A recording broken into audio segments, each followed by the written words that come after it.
Goeiedag en welkom bij de tweede aflevering van het Politbureau, het wekelijkse politieke programma van Omroep Friesland. We kunnen het het beter hebben als Prinsjesdij en de miljoenennota. En dat doen we met financieel deputaire Sander de Rauwe. De meeste zaken die duurt in de troonrede en de miljoenennota naar boeten gebracht worden, binnen feitelijk al bekend. Het gaat goed met ons land. De economie groeit takken hier met 1,7%. De werkgelegenheid blijft stabiel en ik qua keerkracht gaan de meesten erop vooruit. De Friese minister van Financiën, deputaire Sander de Rauwe, zal vooral met grote belangstelling zien naar wat het kabinet oor had voor de sluizen in de Oosterdijk bij Kornwetterzoon. Belangrijk voor de werkgelegenheid. Ik zet Friesland al een skoft in op 4 treinende uren tussen Ljouwert en Zwolle. Landbouwzaken komen in de regel net voor in de miljoenennota. Wils dat onderwerp van Friesland vanzelfs wel belangrijk is. Maar misschien is uw provincie als toeristische bestemming volle belangrijker. Ja, welkom in het Politbureau Sander de Rauwe. De crisis is voorbij, kopte de Telegraaf van de mond. Het is een en al optimisme, een en al joeg in die troonrede. Geldt dat ik voor Friesland? Nou, ik denk dat het voor heel veel mensen nog niet geldt.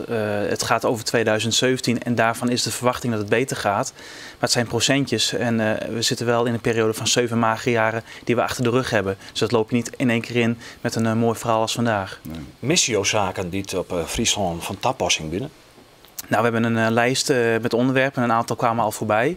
Het was zo dat het vooral een terugkijk-troonrede was. Het is ook logisch dat het kabinet na 4 jaar regeren vooral terugkijkt. De verkiezingen komen eraan. De verkiezingen komen eraan. Maar het is wel zo dat het echte politieke handwerk eigenlijk de komende weken gaat beginnen. En dan is inderdaad het verbreden van de sluis bij Kornwetterzand een topprioriteit. En er zijn ook een aantal nieuwe onderwerpen zoals economie, de nieuwe economie, circulaire economie, dat is een groene economie.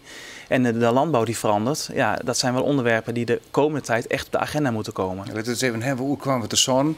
Friesland stekte de yield in, ondernemers stekken de yield in, de gemeente Zuidwest-Friesland stekte de yield in. Waar bloot het yield van het Rijk? Ja, dat is wat nu op tafel ligt wat ons betreft qua aanbod. Het gaat om 150 miljoen wat het kost om de sluis te verbreden. Ja, in de miljoenennota ziet helemaal niks. Nee, dat was ook niet onze verwachting. Maar het is wel zo dat met de miljoenennota vandaag ook de begrotingen van INM, infrastructuur en mobiliteit en milieu, worden gepresenteerd. Die worden de komende weken behandeld in de Kamer. Ja, en daar gaat het echte werk beginnen. Volgende maand is een overleg tussen de provincie en minister Schultz. Ja, en daar gaan we kijken wat zij vindt van het Friese aanbod, het noordelijke aanbod.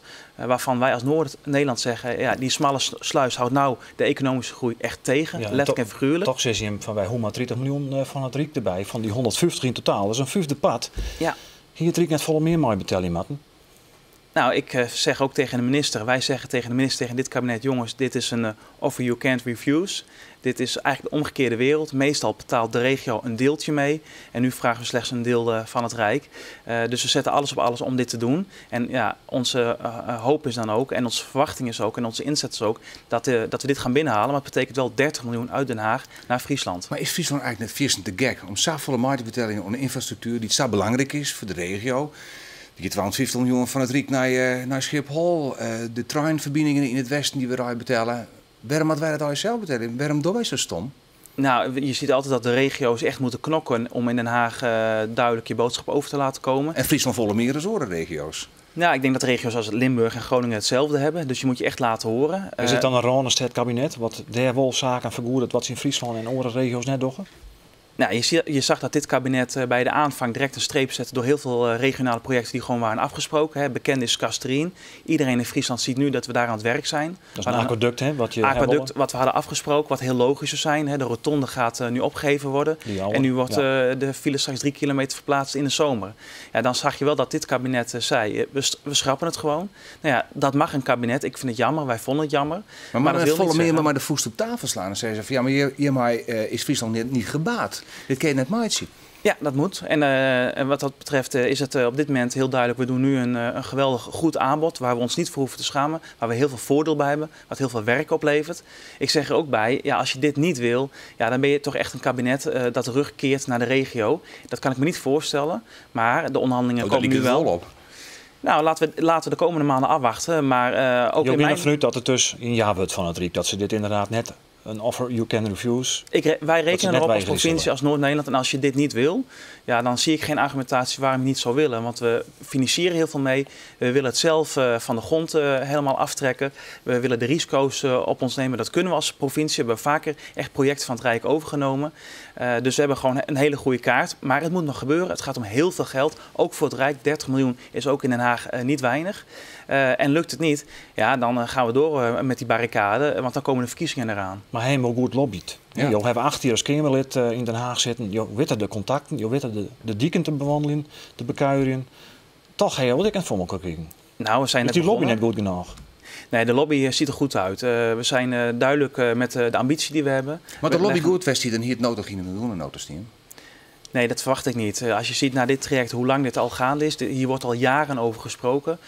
Voor deze coalitie, voor dit college is de absolute topprioriteit. We leggen er extra geld bij.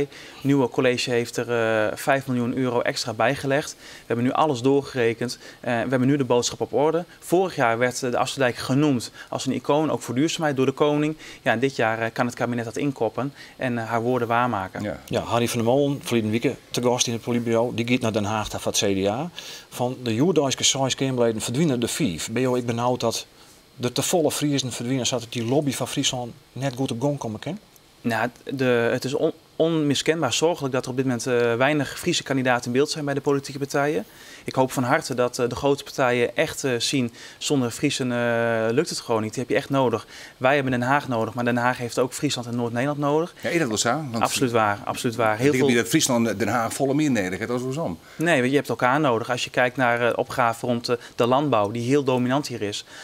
Natuur inclusieve landbouw. En wat trouwens helemaal niet in de miljoenennota voorkomt, hè? Landbouw. Nee, en dat zie je aan dit kabinet waar 2 tegenstrijdige partijen op dit terrein zitten, de VVD en de PvdA, in hun laatste jaar. Ja, je kunt verwachten dat die niet meer met nieuwe ambities komen, maar een nieuw kabinet zal vol aan de bak moeten. Wat mij betreft ook met een minister voor circulaire economie en natuur inclusieve landbouw. Echt een nieuwe minister voor landbouw zou voor Friesland goed en belangrijk zijn. Maar belangrijk is, dat was de vraag hiervoor, dat op dit moment weinig Kamerleden in beeld zijn, nieuwe Kamerleden. En dat is niet goed voor Friesland. Nee, kabinet. Er zullen al gedacht het CDA ik wel een rol in spelen kennen. Je bent natuurlijk door de partij als Kamerlid naar Friesland stuurt om bestuurlijke ervaring op te doen. Nee, dat houdt in dat je weer waarom kennen naar Den Haag? Dat zou ik kennen, maar dat doe ik net. Wanneer speelt dat wel, die vraag? Voor jou? Nou, de komende jaren absoluut niet. Nee, wordt het net? Ik ben nu 35. Ik moet tot mijn 70ste nog werken. Dus ik moet nog 35 jaar werken. Dus, maar zolang wil die partij misschien wel helemaal net waard zitten. Nee, nou dan... Staan we er al waarom te hellen naar Den Haag? Dan is het ook goed. Maar als je dan al vreeg, zeg je nee? Dat weten ze al. Want toen ik hier naartoe ging, heb ik gezegd: mensen, ik ga hier naartoe met een opdracht. Ik wil hier 4 jaar en misschien wel langer aan de slag. Dus Buma weet dat hij niet hoeft te bellen. Dat is ook helemaal niet nodig, want ik zit hier goed in mijn plaats. En ik ben hier met een nieuwe college net begonnen. Dus absoluut niet aan de orde. 2015 begon, dus tot 2019, want een Fries college valt net zo gauw. Blauw jou in Friesland. En daarna is het Iepen. Daarna zijn er nieuwe verkiezingen en dan zal ik met het CDA Friesland moeten bekijken of ik opnieuw lijsttrekker ben. Maar ik heb tegen het Friese CDA gezegd, ik ben in principe voor 8 jaar beschikbaar. Want het zijn opdrachten die je niet even inwisselt voor iets anders. Daarvoor is het gewoon te moeilijk, maar ook te mooi. Ik was goed bezitten dat er minder Friesen in politiek Den Haag omspannen. Ja, het gaat niet om Sander Drouwen in Den Haag. Het gaat om Friesen, precies. Ja. Okay. Nou, we wachten dat al. Laten we even zien hoe uw cartoonist Gerco van Beek naar dit verhaal zocht. En dan vooral het verhaal van Kwam met de Zoon.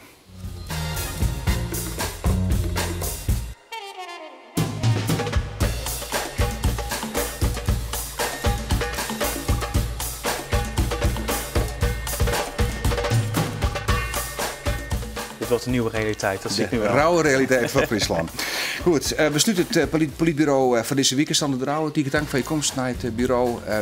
We lieten hier eerst gaan, maar we willen dus inderdaad nog wel dat je zeker 8 hier in Friesland wil. Ontzettend. Dank u wel. Bedankt ik voor het zien naar deze tweede aflevering van het politbureau. Tak een weekje ben we er weer. Graag ontan.